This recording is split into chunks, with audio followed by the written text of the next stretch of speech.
Hello everyone, आज मैं 3-4 problems के साथ आया हूँ। सबसे पहले देखते हैं कि जो कुंभ मेला हुआ था प्रयागराज में, उसमें हमने बहुत सारे कचरे देखे थे। जो आते आपका आस्था ये मानते हैं हम, लेकिन आप जब आते हो तो कचरा फैलान जो वहाँ फैलता है उसकी जिम्मेदारी आपकी है। और दूसरा हम देख रहे हैं अभी सावन चल रहा है तो देवघर में लोग जो कांवरिये जा रहे हैं वहाँ से भी एक निकल के आ रहे हैं कि बहुत सारे लोग कचरा फैला रहे हैं। कचरा एक तरह इन द सेंस कि कपड़े में ही नहीं होती है, आप सैनिटेशन में ले लो कि जो हमारे टॉयलेट हो गए, सैनिटेशन के लिए जो सैनिटरी पैड्स होते हैं वो हो गए, आप प्लास्टिक बोतल जो यूज करते हो वो कचरे हो गए, ये सारे वहाँ फैला देते हैं। और फिर जो पूजा पाठ आप करते हो, जिससे जैसे हम नारियल चढ़ाते हैं, जैसे उनको चुनरी चढ़ाया जाता है, ये सारे कचरे हैं। दूसरा हमने ये देखा है कि एक नंदी है जो शिव के सवारी है, तो उनको चढ़ाया जा रहा है, फूल प्रसाद चढ़ाया जा रहा है, लेकिन उनके बगल में एक गाय है, वो देख रही है चढ़ाते हुए और उनको कोई नहीं दे रहा खाना। दूसरा ये प्रॉब्लम है। तीसरा प्रॉब्लम, हमने एक गौशाला का वीडियो देखा था, वहाँ पे भूख से जो है गाय मर रही थी और बहुत ज़्यादा कमज़ोर भी दिख रही थी। तो ये सारे प्रॉब्लम्स थे। अब इनके सॉल्यूशंस जो गवर्नमेंट की तरफ से, गवर्नमेंट बहुत सारे इनिशिएटिव की आती है। गवर्नमेंट का काम है कि लॉ बनाना और इम्प्लीमेंट करना एग्जीक्यूटिव का काम है।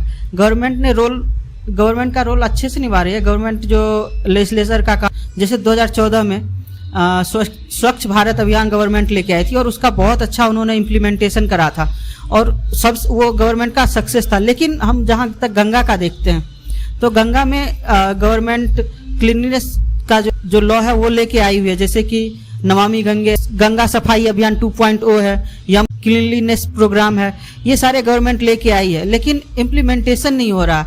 तो गवर्नमेंट का जो लेजिस्लेचर का काम है वो तो हो रहा है, वो सही है, लेकिन जो एग्जीक्यूटिव का काम है, चाहे वो परमानेंट एग्जीक्यूटिव हो या टेम्पररी हो, वो अपने काम अच्छे से नहीं कर रहे हैं। तो मैं ये नहीं कह रहा कि किसी को नहीं करना चाहिए कि या गवर्नमेंट को ही केवल काम करना चाहिए। यहाँ पे दोनों का रोल है, गवर्नमेंट का भी काम है और पब्लिक का भी काम है। इसका मैं एग्जांपल ऐसे दे सकता हूँ कि कुछ समय पहले तक मैं जहाँ रह रहा हूँ वहाँ पे कचरा का गाड़ी नहीं आता था, तो लोग रोड पर फेंक देते थे और वो संडे के दिन जब हम देखते थे तो देखने में बहुत बुरा लगता था। लेकिन अभी गवर्नमेंट ने इनिशिएटिव लिया है और गाड़ी भेज रही है, जिसके कारण लोग जो है कचरा उसी गाड़ी में डाल रहे हैं और संडे को वो चीज़ हमें देखने को नहीं मिलता। थोड़े बहुत तो कचरे रहते हैं, लेकिन जो मास डिपॉजिट जो होता था वो अब डिपॉजिट बंद हो गया, जिसके कारण आप देखेंगे कि वो क्लीन हो गया। तो मैं ये नहीं कह रहा कि गवर्नमेंट का रोल नहीं है और सिटीजन का रोल नहीं है, दोनों साथ आएंगे तभी हम क्लीन कर पाएंगे।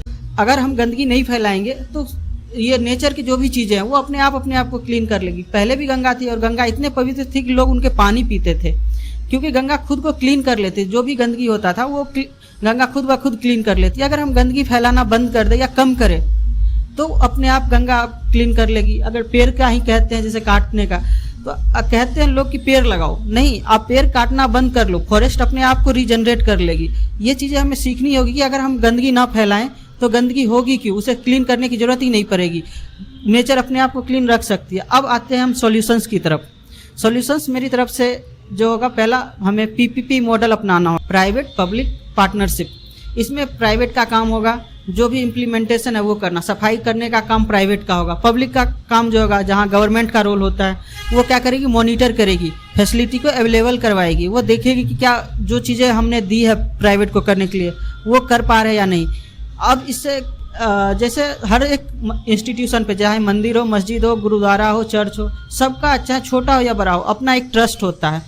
ट्रस्ट का काम होता है मैनेजमेंट का, चाहे वो मनी का मैनेजमेंट हो या टेम्पल के जो श्रद्धालु विजिट कर रहे हैं उनका मैनेजमेंट का काम हो। तो ये क्या करेंगे, जो प्राइवेट है उनको एक फिक्स्ड सम ऑफ अमाउंट देंगे और बात करेंगे कि कैसे उनको मैनेज कर सकते हैं।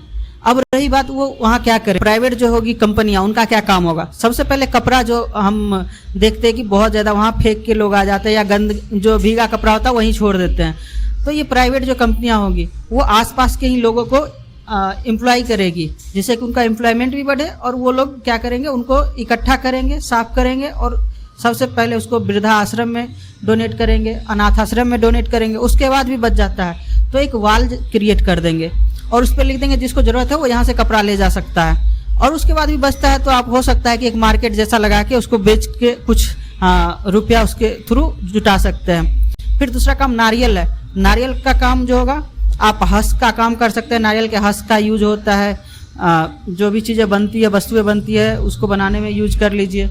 नारियल को फिर मार्केट में बेचने के काम आ जाएंगे। फिर चुंदरी है, ये सारी चीज़ें ऐसे कर लो। प्लास्टिक का वेस्ट जो है उसको भी हम जो कूड़ा जो इकट्ठा करते हैं उनको बेच के कुछ रुपया इकट्ठा कर सकते हैं। इस तरह से हम पब्लिक और प्राइवेट का यूज कर सकते हैं। दूसरा प्रॉब्लम जो मैंने एक वीडियो में देखा था कि नंदी को चढ़ाया जा रहा, बट वहाँ गाय जो है वो देख रही है, उसे कोई नहीं दे रहा। तो और इसी में मैं इंक्लूड करता हूँ देवघर का। एक बारी मैं जब गया था तो मैंने दो चीज़ें वहाँ पे नोटिस करी थी। एक कि लोग दूध चढ़ा रहे हैं और वो नाली के थ्रू बह जा रही है, और दूसरा एक कोई बड़ा सा व्यापारी था शुगर मिल इंडस्ट्री का, उसने बहुत चीनी चढ़ाए थे, करीब 1-2 क्विंटल चढ़ाई थी, और लोग उसको लूटने के लिए पॉलीथीन लेके खड़े थे। उस चक्कर में बहुत सारे बर्बाद हुए। तो इसके लिए मेरा सोल्यूशन ये है कि सबसे पहले तो जहाँ पे ये नंदी वाला चढ़ाया जाता है या दूध चढ़ाया जाता है, आप उसको एक तरह से अलग कीजिए, किसी बर्तन में इकट्ठा कीजिए और उसको दूध को जो कुत्ते होते हैं वहाँ के उनको दे दीजिए। और नंदी पे जो चढ़ाया गया या प्रसाद जो हो जाता है, जो ज़्यादा हो जाता है या बर्बाद होने का होता है, उसको आप गाय को दे दीजिए या वहाँ के जो जानवर हैं उनको दे दीजिए। इससे ये होगा कि उन लोगों को भी खाने के लिए दिक्कतें नहीं आएगी और हमारा जो इकोलॉजिकल बैलेंस है वो बना रहेगा। तीसरा शुगर का जो मैंने कहा, चीनी का जो उन्होंने बहुत ज़्यादा चढ़ाया था, तो आप एक काम कीजिए कि प्रसाद ही तो चढ़ाना है, थोड़ा सा क्वांटिटी में उसको चढ़ा दीजिए और बाकी जो है आप ट्रस्ट को दे दीजिए। ट्रस्ट उसको अच्छे से यूज करेगी, या अगर मंदिर को चाहिए हो तो मंदिर को बेच के उसका रुपया ट्रस्ट में यूज करेगी, या फिर वहाँ पे बहुत सारे जो होते हैं वेंडर होते हैं जो मिठाई बेच रहे होते हैं, चाय बना रहे होते हैं, उन सबको बेच के वो रुपया इकट्ठा कर लेगी। तो मेरा ये दूसरा प्रॉब्लम था।